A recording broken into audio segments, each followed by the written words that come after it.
Provérbios 3, não dá tempo de ler, eu queria ler ele inteiro. Provérbios 3, 1 a 2, 5 a 8, 24 a 26. Estou lendo na Nova Versão Transformadora, muito boa essa versão, gosto muito.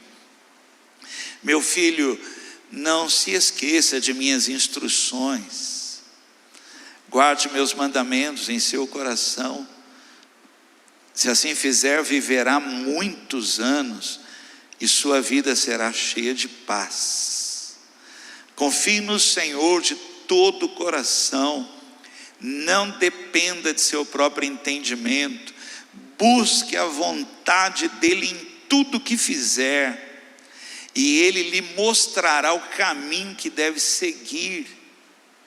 Não se impressione com a sua própria sabedoria, tema o Senhor e afaste-se do mal.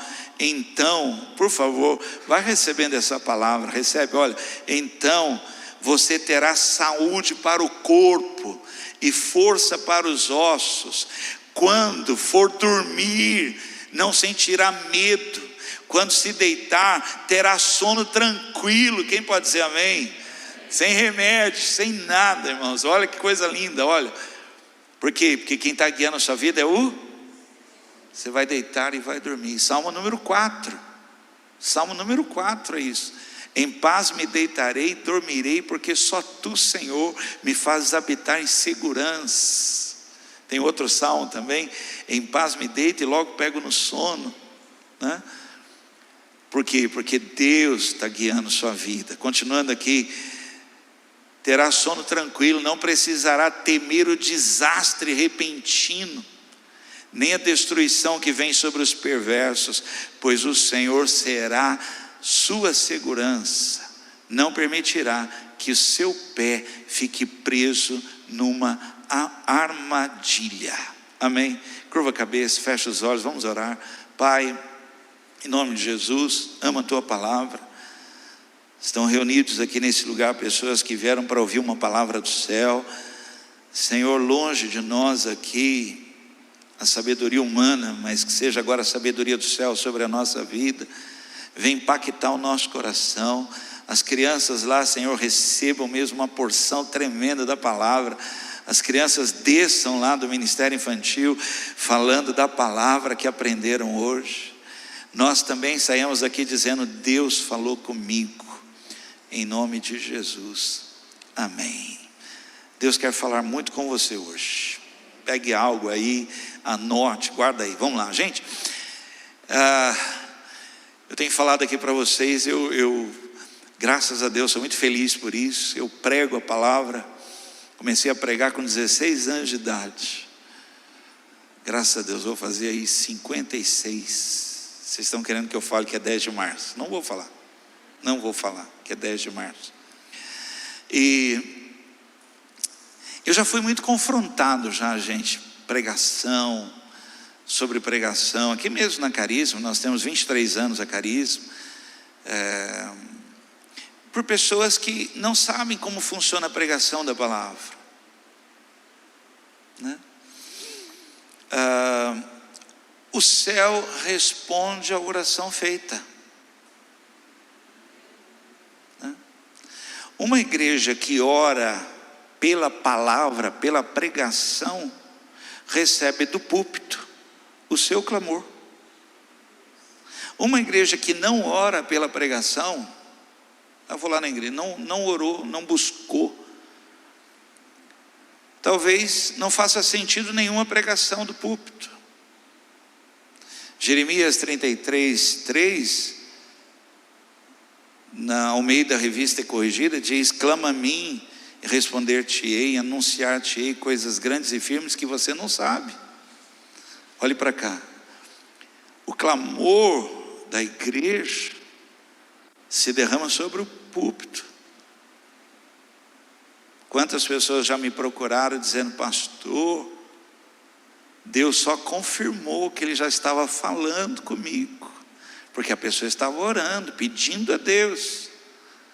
Você deveria orar, deveria clamar: Senhor, fala comigo. E o púlpito, o altar, vai responder ao clamor da igreja, Amém? Coisas assim incríveis, de mudar a pregação, mudou. Gente, eu ia falar, o Espírito de Deus mudou, porque há um clamor no meio da igreja. Isso é muito importante. Mas eu estava falando que já fui questionado. Um dia um homem me questionou sobre a pregação, sobre o que eu pregava, e foi muito interessante porque ele perguntou assim para mim: pastor, será que o que o senhor pregou, Deus não quis falar com o senhor? Falou assim para mim. E eu falei para ele: claro, claro. Pensou se Deus fala com vocês e não fala comigo primeiro? Pensou se Deus só dá a palavra para vocês e não dá para mim? Eu morro.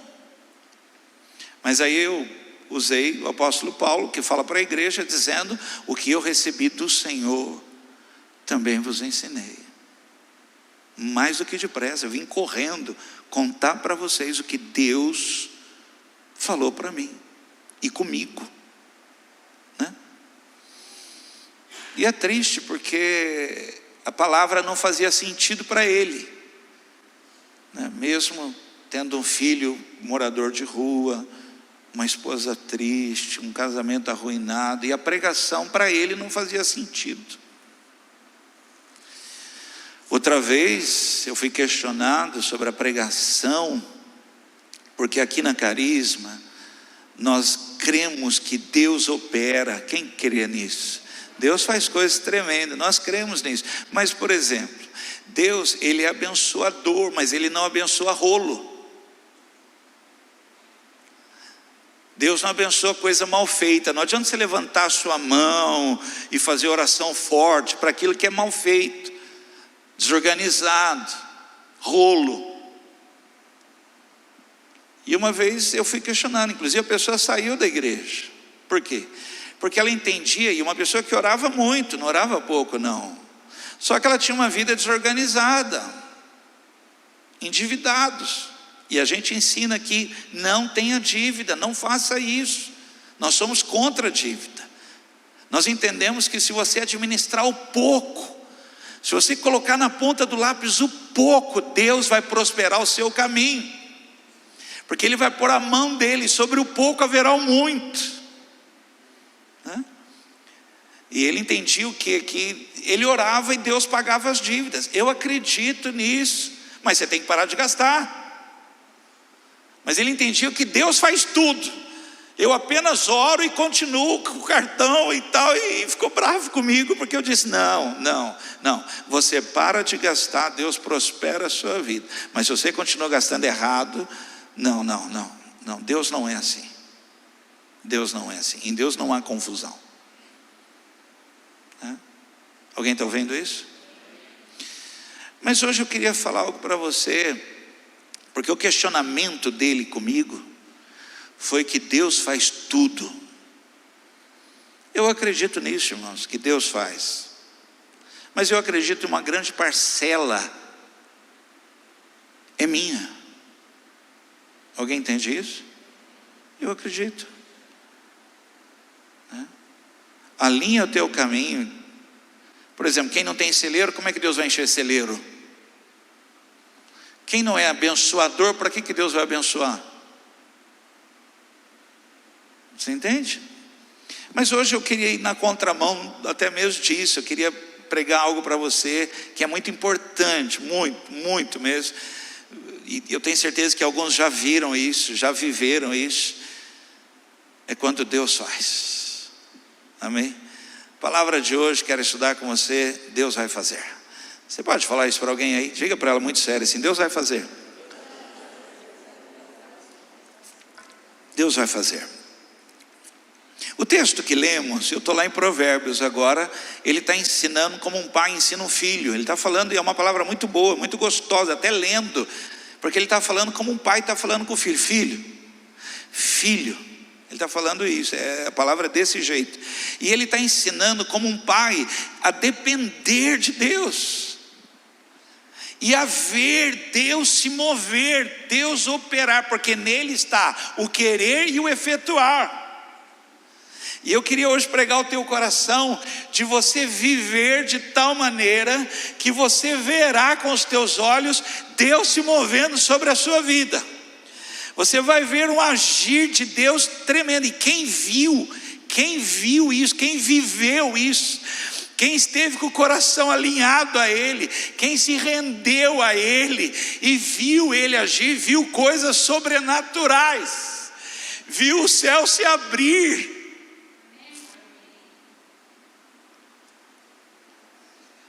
viu uma intervenção de Deus. Por favor, não se escandaliza comigo, mas quem viu isso, quem já experimentou Deus fazer e se rendeu, e não atrapalhou o agir de Deus, porque agindo Deus, e eu estou aqui querendo pregar o teu coração, de você começar a experimentar, ver Deus, ouvir os passos dele dentro da sua casa, começar a ver a intervenção de Deus na história, e você se render. E alguém vai perguntar, você vai falar assim: Deus está fazendo. Mas como é que estão os seus filhos? Deus está cuidando deles. Mas e o seu negócio? Deus está agindo lá. E a sua saúde? Deus está colocando a mão. E vendo claramente, ver o céu se abrir, ver o agir de Deus sobrenatural, ver resultados de exames mudarem. A palavra de Deus diz, Ele dá ordem a anjos, e ver anjos. Por favor, não estou falando assim, não, vendo forma física. Deus enviou seu anjo, Deus operou, Deus agiu. Alguns até podem dizer: pastor, eu vi o Senhor, eu vi a presença dEle, eu vi a glória dEle. Alguém pode dizer amém? Queria pregar isso para você, quando a gente começa a experimentar isso, e é tão interessante, que isso vai provocar em você, querer restaurar altar, porque Ele está fazendo algo, você quer restaurar o seu altar, você começa a ver Deus fazer coisas na sua vida, você quer consertar sua vida, não é piorar, quanto mais você sente a presença, e quanto mais Ele está agindo, mais você quer entrar em arrependimento, em conserto, em restauração, mais você quer alinhar tudo, mais, porque há um temor de que Ele vai embora, eu não posso que Ele vá embora, eu preciso que Ele fique aqui, e aí o que eu tenho que fazer? E aí você começa a fazer uma faxina, uma limpeza, uma organização, para que aí Ele venha e estabeleça o trono dEle naquele lugar. Queria pregar isso para você. Deus vai fazer, né?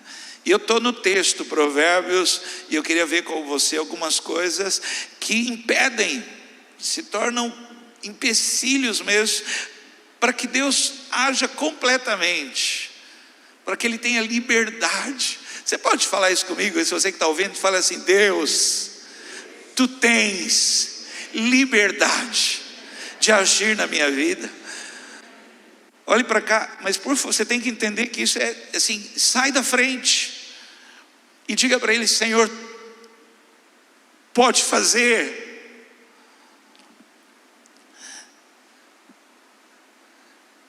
Talvez os teus passos estejam mais rápidos que o dele, pare e deixe Ele ir à frente. Razão porque a gente não vê, porque há coisas em nós impedindo Deus de pôr a mão. Diz até que ele chegou numa cidade e não pôde fazer ali grandes milagres, porque havia uma incredulidade, haviam pessoas que estavam em crise, não sei se é, se não é, mas nós temos que dizer: eu creio no teu agir, eu creio no teu efetuar, no operar, eu creio nesse Deus invisível, mas real, eu creio na mão estendida, eu creio numa palavra só, eu creio. E eu verei a bondade de Deus, eu verei Deus agir. Nós precisamos resgatar isso, trazer dentro de nós. Então, algumas coisas que ele está escrevendo no livro de Provérbios, o sábio está escrevendo, que impedem. Primeira coisa, se você estiver anotando, deveria anotar isso. Quando ainda tem muito, mas muito de nós mesmos, nós, muito do Vanderlei no processo. O Vanderlei que deveria ter morrido, que teria de ser anulado, negado a si mesmo, mas tem muito dele no processo, tem muito Vanderlei no assunto, tem muito Sérgio no assunto. Nós temos que sair de cena e deixar Deus agir, dar a Ele a primazia do primeiro passo. Eu não saio daqui se o Senhor não for, entende? Eu não quero responder se não for Deus respondendo. O que você vai fazer? Estou esperando nele,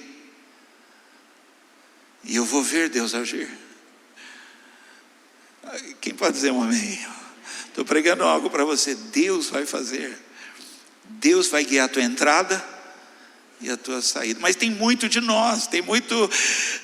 Eu tive uma vez um sonho, e tinha a ver com aquilo que Deus tem nos dado, uma construção. Construímos isso aqui, estamos construindo o recanto, mas o sonho era um galpão, né? Era um galpão, e eu feliz demais por causa do galpão. Eu via o galpão, maravilhado com o galpão, e eu entrei com um Fusca dentro do galpão, e aí Deus falou assim: eu ia colocar uma carreta, mas você pôs um Fusca.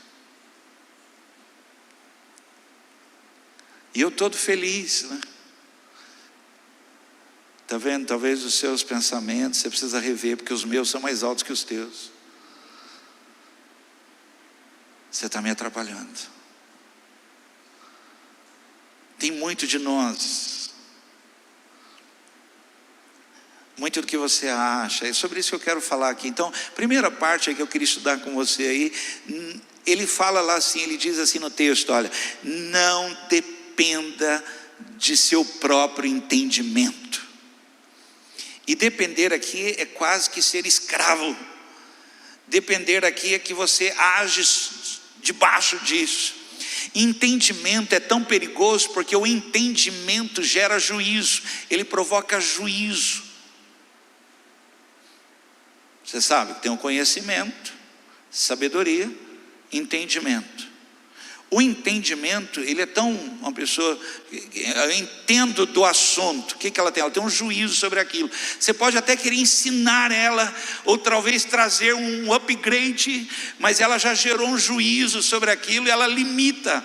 Olhe para mim, Deus não está preso no seu entendimento, Ele é maior do que isso.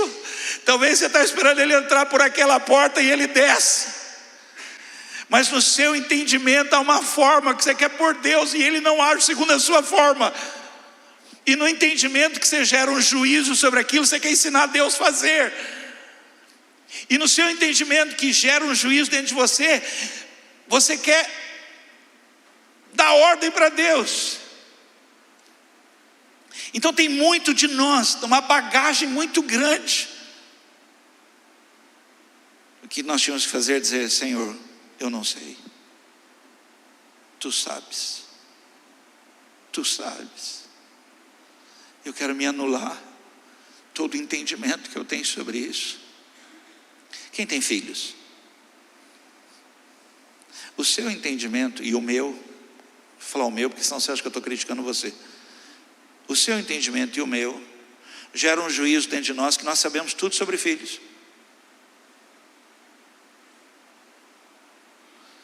Sabe quem sabe todas as coisas sobre filhos? Quem deu para você.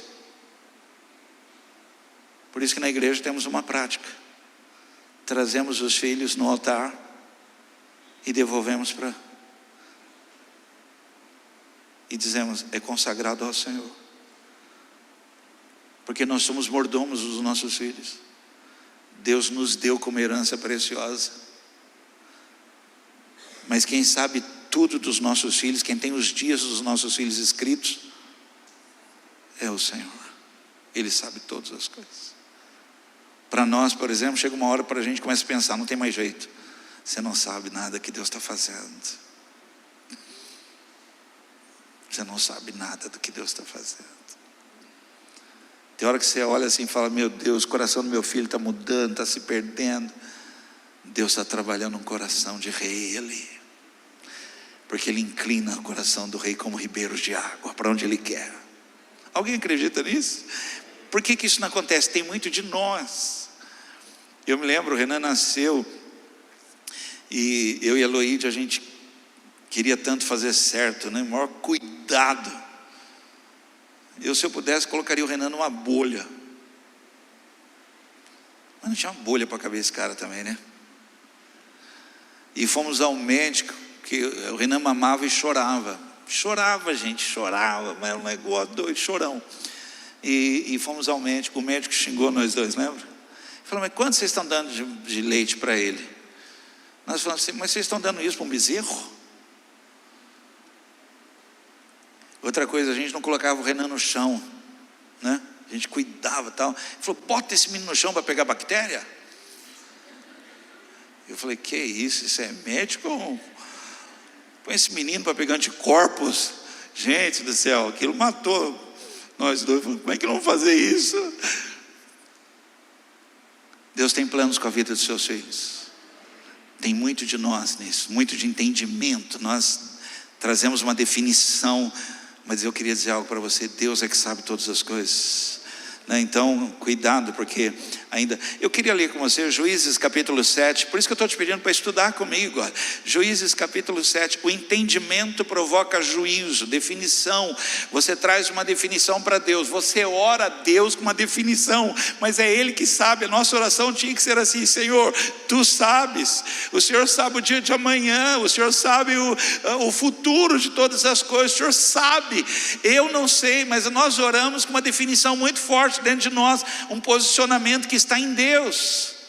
Juízes 7:2, o Senhor Deus disse a Gideão: você tem gente demais, e por isso não posso deixar que vocês derrotem os midianitas. Se eu deixasse, vocês poderiam pensar que venceram sem a minha ajuda. Nessa hora Gideão estava falando assim, e eu pensei que eu estava certo. O entendimento, ele traz esse probleminha dentro de nós. Ele provoca um juízo, e o juízo diz para nós que nós estamos certos. Mas eu queria dizer algo para você: certo está o Senhor. Entende? Então nós chegamos a pensar que sabemos o que estamos fazendo. E por favor, olhe para mim, parece que eu estou brincando, mas é muito sério isso. E aí Deus, por favor, muita reverência, estou falando isso, Deus cruza o braço, espera você se render e dizer: Senhor, eu pensei que sabia. Qual que foi a palavra que Deus disse para Jó? Quem é este que fala em juízo? Total ignorância. Põe-te em pé, cinge os teus lombos, falarei contigo e tu me responderás. Aonde você estava quando eu criava o mundo? Eu sei o que eu estou fazendo. Só que no seu entendimento você acha que eu estou errado. Que coisa, né? Por exemplo, nós achamos que nós, no nosso entendimento, sabemos governar a nossa casa, quando na realidade nós devíamos dar o governo da nossa casa nas mãos dele, e a nossa casa seria próspera, seria uma casa abençoada.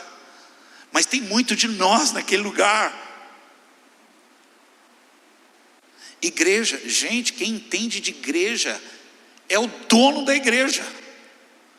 E nós chegamos a criar conceitos, porque entendimento gera juízo, e nós começamos a achar que nós governamos a igreja, e aí cria moda: vamos fazer isso, e vamos fazer isso. E ele que é o pastor da igreja. Alguém pode dizer amém? Quem é que sabe de igreja? O pastor da igreja. Quanto mais nós nos rendemos a ele, ele vai agir no meio da igreja. Diga um amém bem alto.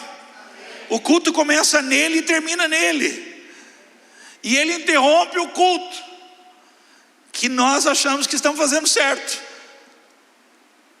Como é que começa? Começa assim: boa noite. canta 3 músicas, uma assim, uma assim, uma assim. E depois vai lá dar os avisos. E se ele quiser, ele muda tudo. Pode mudar ou não pode? Você tem orado por isso? Que haja uma liberdade do Espírito no meio da igreja? Menos de nós, mais dele? Amém ou não? Vamos lá. Segunda coisa, impede, gente, impede. Deus quer fazer, mas tem uma resistência. Segunda coisa, abra. Olha, gente, eu acho que eu nunca preguei sobre isso, que eu vou falar agora. Por que eu estou falando isso? Vou explicar, porque senão você vai. Porque Deus vai fazer. Então é um momento tão especial que você sai da frente, se anula e deixa Ele fazer. Quem fez isso, de verdade, quem fez isso, rapou a cabeça, se vestiu de saco, jogou cinza sobre o corpo, para ver Deus fazer o que só Ele pode fazer. Abra mão da sua própria vontade. Alguém pode dizer amém a isso? Abra mão. O que eu vou falar é muito forte. Abra mão do seu próprio desejo, porque Deus vai fazer algo muito maior e muito melhor. Você pode falar isso para alguém? Deus vai fazer algo muito maior na sua vida. Eu estou lá em Provérbios, estou tirando lá, vou lá em Provérbios, pego e trago para você. Está escrito assim: busque a vontade dele em tudo que fizer, não a sua. Não abra mão, mas posso, abra mão para ver Deus fazer.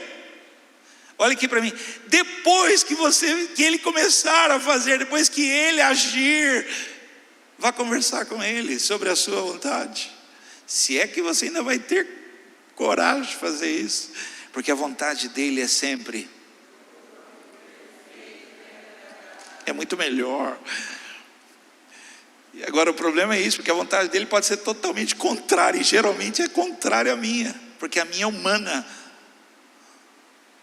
Abra mão, fale para ele: eu abro mão, a fim de que eu veja o Senhor fazer na minha vida. Eu quero ver, guiar o meu futuro, o meu dia de amanhã. Eu abro mão, estou aqui dizendo para o Senhor: eu quero a tua vontade na minha vida. Quando entreguei minha vida a Cristo, eu comecei a viver o céu na terra. Imagina, gente, eu estava numa das melhores igrejas de São Paulo. Só para você entender um pouquinho, estou falando de 1984. Dessa igreja saiu a Renascer. Foi quando a galera começa, aquela banda de rock, o Petra, dessa igreja. O Serjão, dessa época, né, Serjão? Deve lembrar bastante disso. Tio Cássio. Nosso retiro tinha aproximadamente 600 pessoas. A Heloísa está louca com 170. Nosso retiro tinha 6. O almoço era uma loucura, gente. A fila do almoço era uma loucura. Os nossos cultos, quem pregava era Roosevelt Shedd. Ele começava a pregar e eu começava a chorar. Ele terminava de pregar, eu estava chorando na frente. Aquele homem falando das experiências do campo missionário, eu chorava, rosto inchado de chorar, aquele homem pregando. Rubens Kassabian, da Argentina, pregava para a gente. Meu Deus, eu fiquei arrepiado só de lembrar. Era um céu na terra.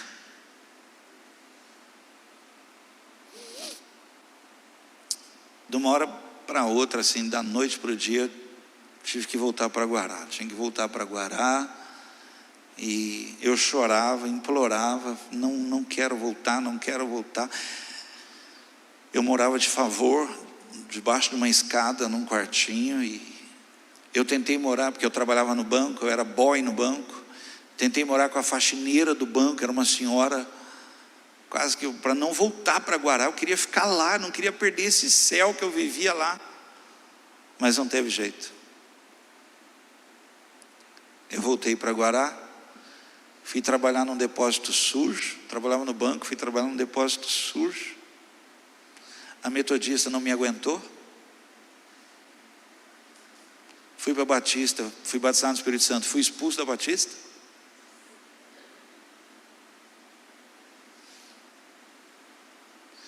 Mas olhe bem para mim.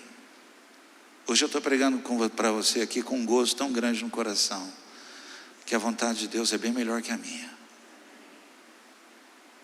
É bem melhor que a minha. Talvez você não enxergue tudo isso, mas eu vivo uma alegria muito grande. Com 56 anos de idade, eu vi a vontade de Deus se cumprir na minha vida. Abra a mão da sua. E talvez um dia você esteja aqui dando testemunho. Deus verdadeiramente é bom. Deus é bom. Gênesis 45, 4 e 5.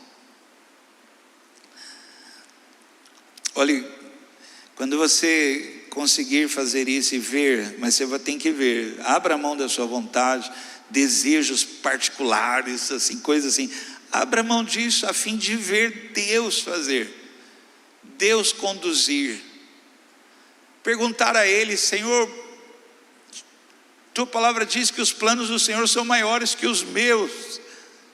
Senhor, faz os teus planos se cumprirem na minha vida. Quando você começar a ver isso, você vai dizer, você vai falar com a sua boca: foi Deus quem fez. Eu achei que estava acontecendo um erro comigo. Eu chorava dizendo: eu vou me perder em Guará. Não vai ter uma igreja, meu Deus, eu vou perder o que eu estou vivendo. Olha o que eu ganhei. Olha o que eu ganhei. O que eu vou ler para você é isso. Gênesis 45, 4, 5. E José disse: cheguem mais perto de mim, por favor. Eles chegaram e ele continuou. Preste atenção, ele que está falando: eu sou o seu irmão José. Aquele que, olha a primeira coisa que ele fala, está registrado nele ainda: vocês venderam a cova, até que não foi o poço que vocês me jogaram lá, até que não foi o pior, mas quando vocês me venderam, me tiraram da vida de vocês, eu achei que era o meu fim, mas não foi vocês que fizeram. A minha vontade, eu gritava para vocês do poço: não faz isso, não me vendam, por favor. Mas era Deus. Eu queria pregar algo para você. Deus quer cumprir a vontade dele na sua vida, e ela é maravilhosa. Quer ver Deus fazer? Se atreva a abrir mão da sua vontade. E ele diz: eu sou o seu irmão José, aquele que vocês venderam a fim de ser trazido para o Egito. Agora não fiquem tristes nem aborrecidos com vocês mesmos por terem me vendido a fim de ser trazido para cá. Foi para salvar vidas que Deus me enviou na frente de vocês.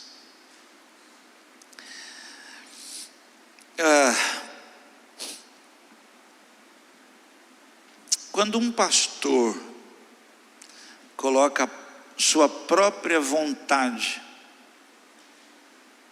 no ministério pastoral, você deveria anotar isso, tá bom? Ele cria um reino particular.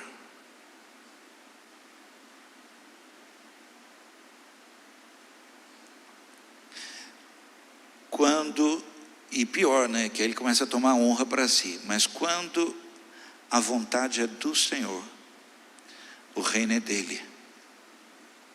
Igreja, nós temos que orar por isso. Nós queremos assim, mas a gente abre mão, porque nós queremos ver Deus agir nesse lugar. Nós gostamos, ok, tudo bem, mas nós decidimos abrir mão do que gostamos, e nós vamos ver Deus reinar nesse lugar.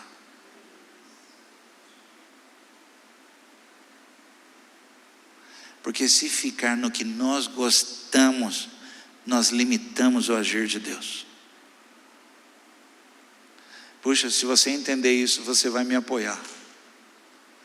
Nós estamos em busca do que Deus quer, não do que nós queremos. Quem está comigo nessa? Orar mais. Seja feita a tua vontade. Senhor, nós queremos ver o Senhor aqui. Nós queremos ver o Senhor no meio da igreja agindo, fazendo, curando, libertando, transformando, restaurando. Nós precisamos ver Deus aqui. E aí nós temos que abrir mão. Abrir mão. A gente traz um esboço, mas a gente fala: Senhor, é só um esboço. Tu tens toda a liberdade. Nós preparamos o culto, mas Ele pode alterar.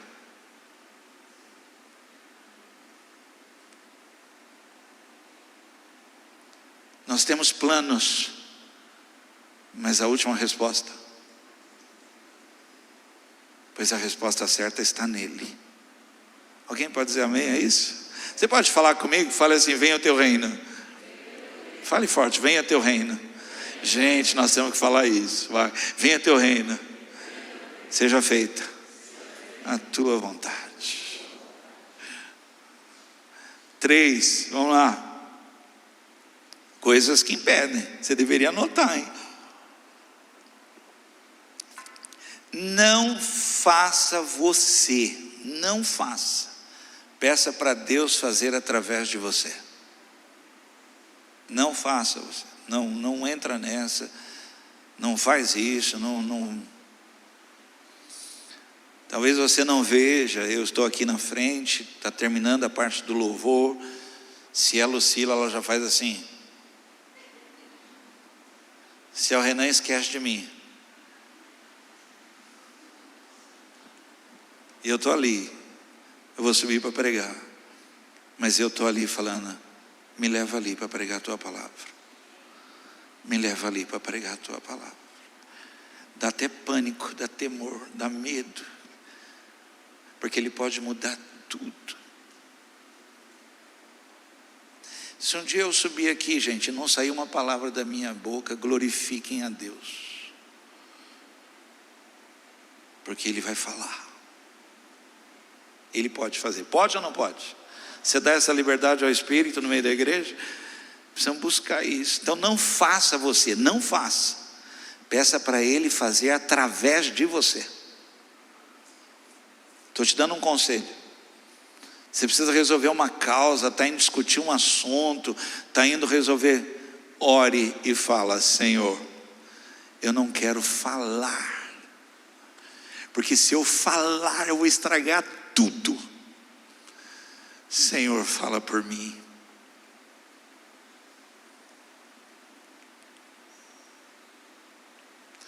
Quem é como eu, tem um temperamento fleumático? Fleumático, Oswaldo?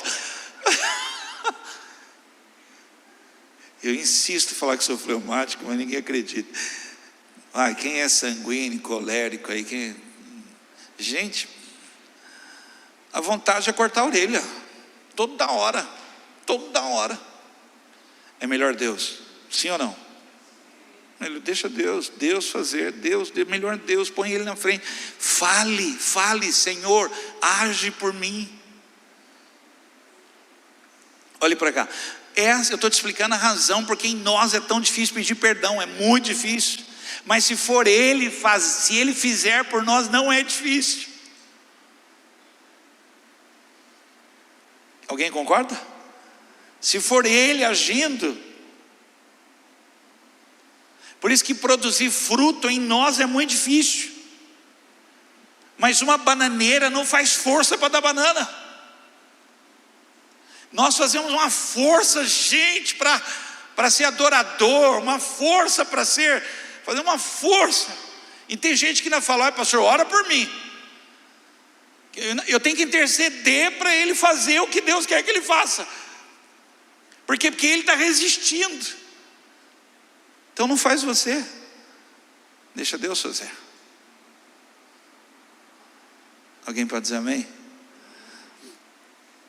Ele diz no texto: não se impressione com a sua própria sabedoria. Sabedoria é diferente de entendimento. Sabedoria é a capacidade que a pessoa tem de aplicar o conhecimento. Ela sabe fazer, por isso que é sábio. Você nota a pessoa, ela faz com ela sabe fazer, ela tem um conhecimento, bagagem, experiência, ela sabe. Olhe para mim, nega isso, deixa Deus fazer. Você é bom nisso, Ele é melhor que você. Pastor, deixa comigo. Não, você não está entendendo. Deixa Ele ser Deus. Não, mas pastor, eu manjo. Eu sei que você manja, meu querido, mas vamos deixar Ele ser Deus na nossa vida. Todos que tentaram fazer erraram, porque o caminho dele é diferente do nosso. Você achou que não, deixa que eu discuto, que eu vou lá, eu resolvo, mas Ele não vai discutir, Ele vai perdoar. Eu conheço Ele, estou dando uma dica para você. Qual foi a luta de Jonas com Deus? Deus falou para ele. Deus falou, Jonas, ele falou, não, eu conheço o Senhor, eu já sei. Eu tenho certeza, eu já sei. O Senhor vai perdoar eles. E é assim mesmo. Então deixa Ele fazer através de você. E se morda, porque Ele vai quebrar você. A pessoa que você não queria que tivesse aqui, vai vir aqui, porque Ele vai mandar para cá. Você vai falar, mas tanto lugar para ir. Então, mas Deus quer. É a vontade dEle, não a sua. Deixa Ele fazer. Tinha uma pessoa pregando. A pessoa estava dando testemunho de vida, sofrimento que passou, o que passou na mão de pessoas, abuso que sofreu, dando testemunho. Igreja lotada. De repente, gente, ela está dando testemunho lá, como foi cárcere, como foi abuso. Quem que entrou?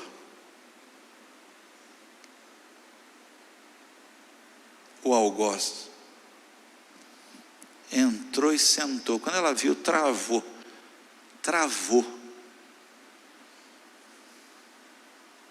Nesse momento, o Espírito de Deus veio sobre a pessoa que estava falando. Ela largou o microfone, desceu. Ninguém entendeu nada. Ela desceu, foi até a pessoa, estendeu a mão e disse, eu perdoo por que você fez para mim. Você acha que foi ela ou foi Deus? Nós precisamos viver mais isso. Deus fazer, não nós. Que se Ele fizer, tem cura. Nós estamos fazendo, não dá certo. Deuteronômio 8, 17 e 18. Portanto, não pensem que foi a sua própria força e com o seu trabalho que vocês conseguiram todas essas riquezas. Lembrem do Senhor nosso Deus, pois é Ele quem lhes dá força para poderem conseguir riquezas. Vocês estão vendo que assim Ele está cumprindo a aliança feita por meio de juramento com os nossos antepassados. Deixa Deus fazer. Você pode falar para alguém do lado assim, deixa Deus fazer na sua vida.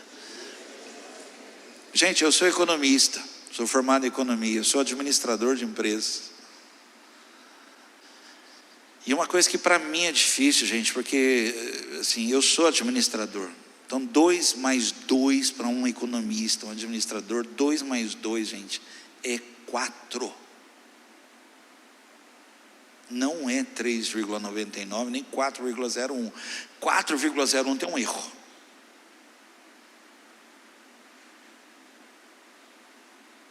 Você imagina eu discutindo com Deus isso? Porque eu vou e falo para Ele, Senhor, não tem dinheiro para pagar isso. E Ele fala para mim assim, você não sabe de nada. Aqui nós vivemos tanta coisa aqui nessa construção, porque, gente, outra coisa, para um administrador, por favor, bom administrador, ele não compra sem ter. Quem ouviu isso? Você deveria anotar, gente, isso é uma pérola. Para um bom administrador, ele não compra sem ter. Senão ele não é administrador, ele é qualquer outra coisa.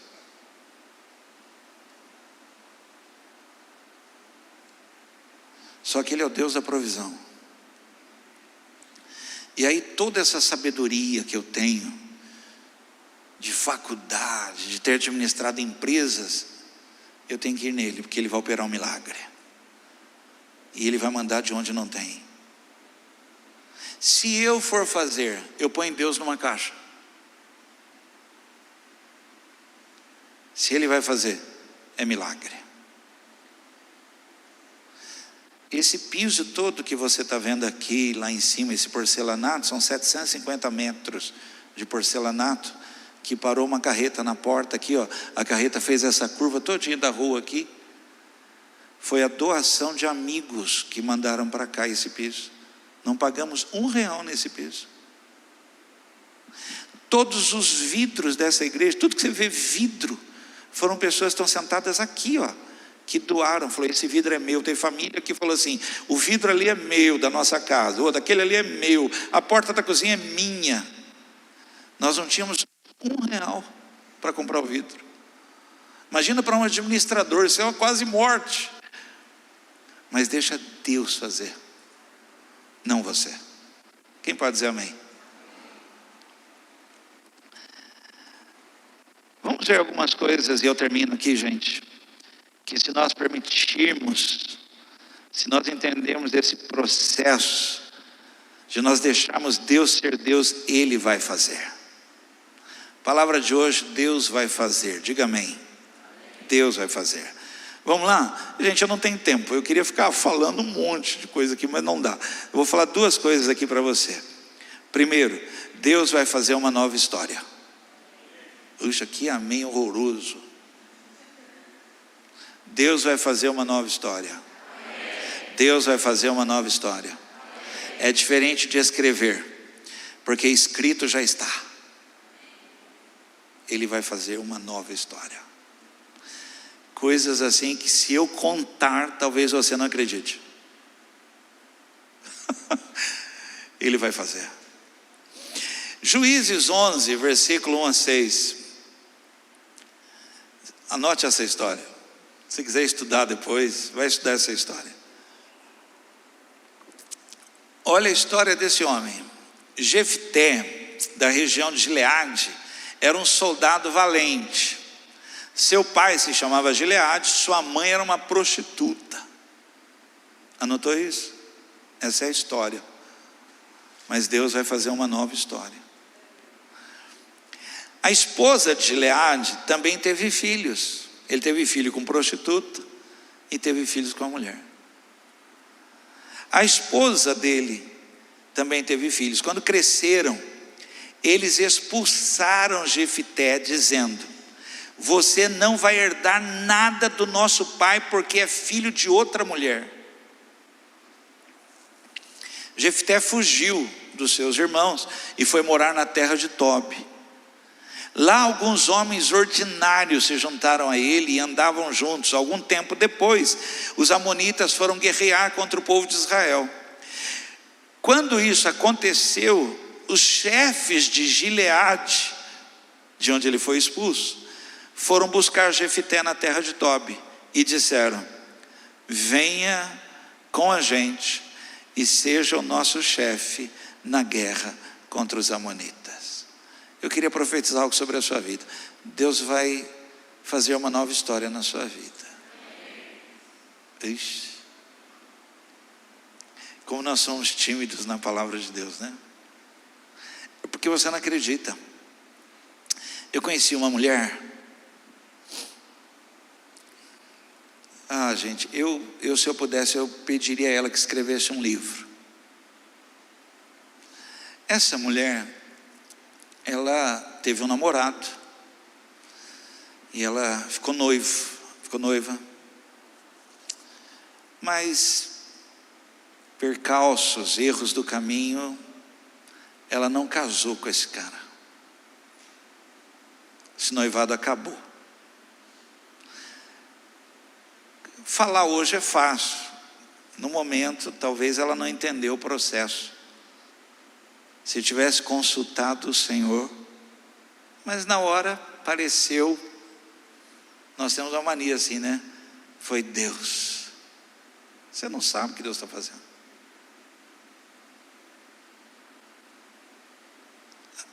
Acabou esse relacionamento. ela começou um outro relacionamento e casou.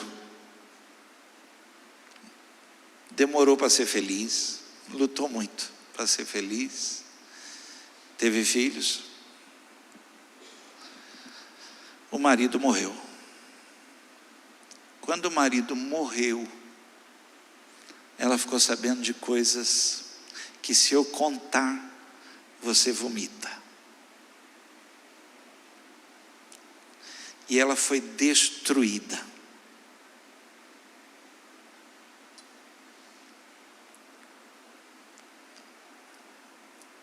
Ela ficou sabendo por pessoas, depois da morte, que até prostituta tinha no assunto. Coisas assim, difíceis demais. Não é um caso, 2 casos. Ela ficou sabendo depois. Ela ficou destruída. Ela perdeu tudo. Essa mulher perdeu tudo.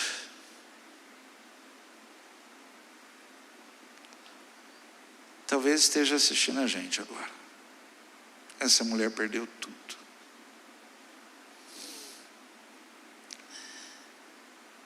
Sabe com quem essa mulher está casada hoje?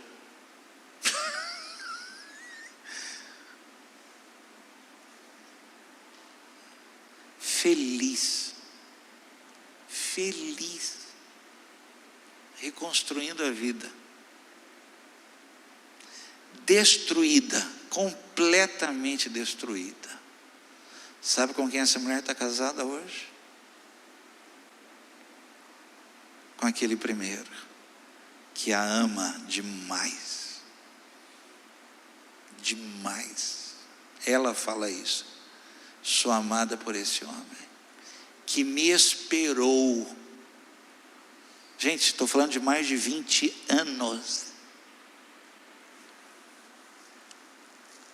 Fala para a pessoa lá assim: Deus vai fazer uma nova história na sua vida.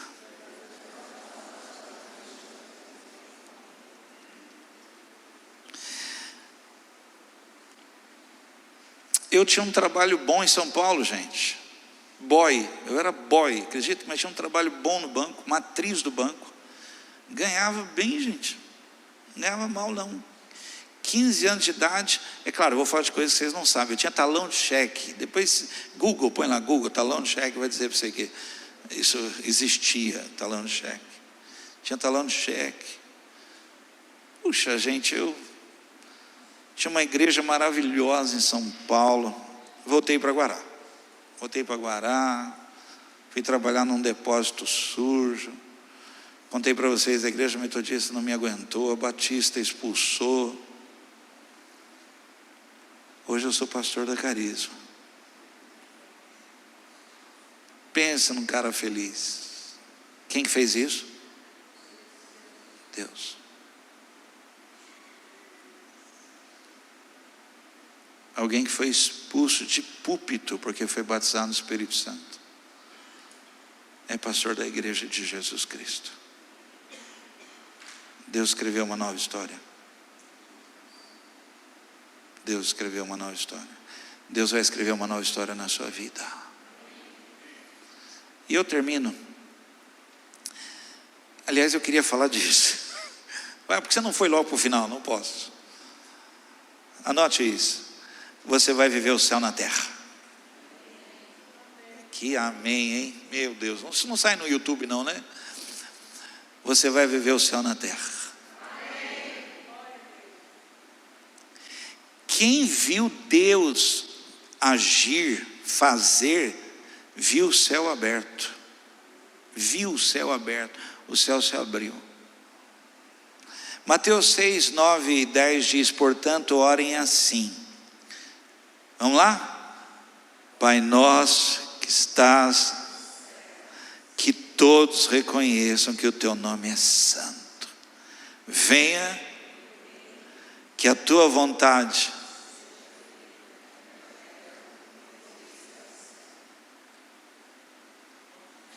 se você não impedir Deus de ser Deus na sua vida, se você buscar Deus fazer, preste atenção nisso, você vai experimentar um pouquinho do céu aqui na terra.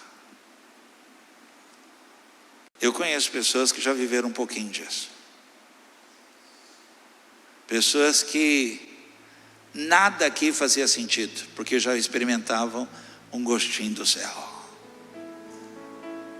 Alguns estavam tão próximos que disseram assim: eu queria na realidade ir, mas por amor a vós eu fico, porque para mim eu viver é Cristo. Morrer para mim é um lucro, mas eu fico. Viver o céu na terra é ver Deus agir na sua vida de forma sobrenatural, Ele interferindo. São sonhos, visões, é palavra de Deus, é um mover de Deus na sua vida. A palavra se cumprindo na tua vida, o céu está aberto. Olha que lindo, Apocalipse 19, 4, 11 e o 12.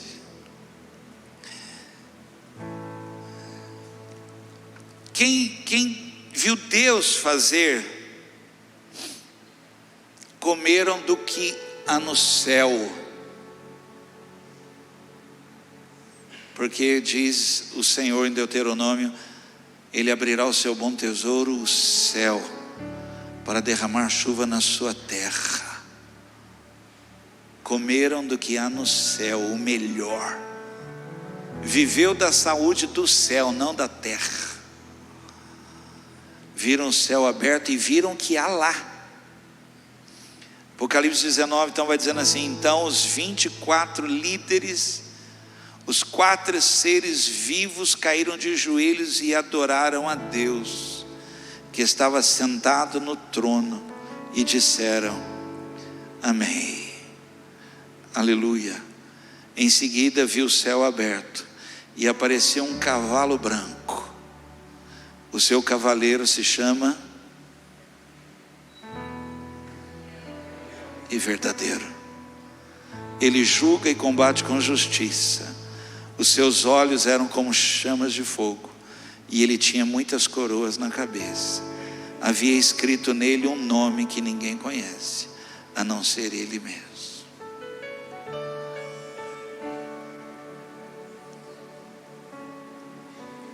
Se nós deixarmos Deus fazer, nós vamos ver o céu. Nós vamos experimentar um pouquinho do céu. Nossa casa vai ter um pouquinho do céu. Nós vamos andar nas nuvens com Cristo.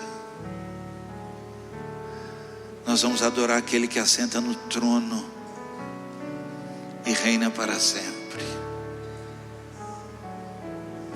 Pois quem é Deus senão o Senhor? Quem é rocha como nosso Deus? Quem não te temerá? Quem não glorificará o teu nome? Pois só tu és santo e opera maravilhas. Quem é Deus senão o Senhor? Só o Senhor é Deus. Aceita um convite? Vamos adorar o Senhor? Vamos, para deixar Deus fazer. A Bíblia diz: Ele habita no meio dos louvores do seu povo. Fique de pé, fique de pé. Vamos adorar o Senhor. Vamos adorar.